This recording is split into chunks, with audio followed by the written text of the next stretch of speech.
Afternoon. This is Rich Haynes, sales agronomist with Sound Agriculture. I'm standing out here in a great looking field of V6 corn here in central Illinois after just chatting with a source grower about phosphorus, what it is, what it does, and what being short can mean through the season. Now, phosphorus is one of the big three or big four, depending on who you ask, macronutrients that play a critical role in plant development through the season. One of the things to remember about phosphorus is it's also one of the most immobile and unavailable nutrients that we apply on a consistent basis. Now, it's traditionally unlocked in small quantities by the existing soil biome and mycorrhiza in exchange for glucose in the traditional cycle.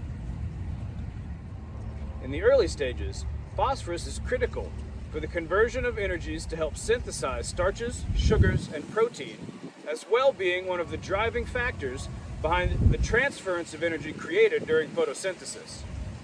Initial deficiencies can be common as nutrient removal applications don't always take into account removal plus uptake for this year's crop, especially in higher yielding environments.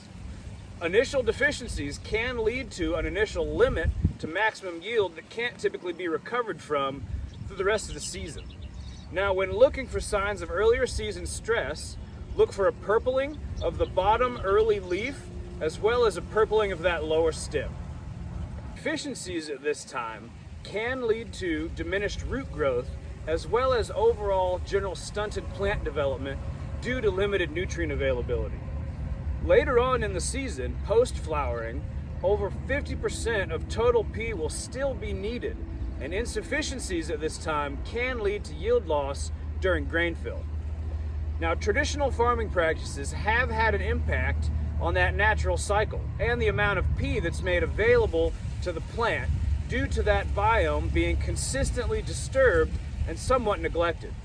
Always rely on soil tests to tell you the true measure of what's going on in the ground in your fields.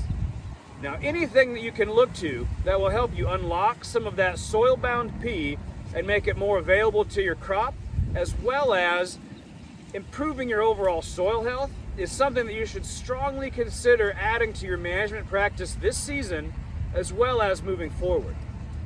This is Rich Haynes, sales agronomist with Sound Agriculture, and this is some sound advice.